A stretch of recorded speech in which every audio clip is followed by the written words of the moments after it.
हम चाहते हैं जो बुरा करे या बुरा हो,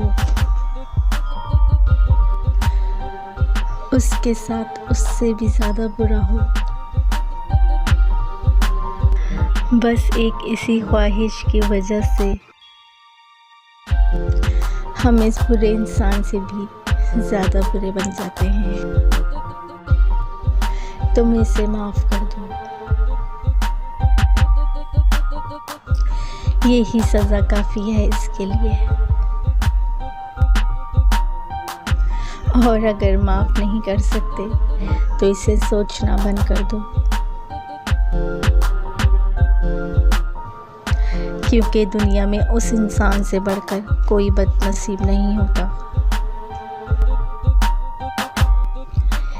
कि जिसके वजूद को लावजूद मान लिया जाए और इसके होने को ना होना करार दे दिया जाए।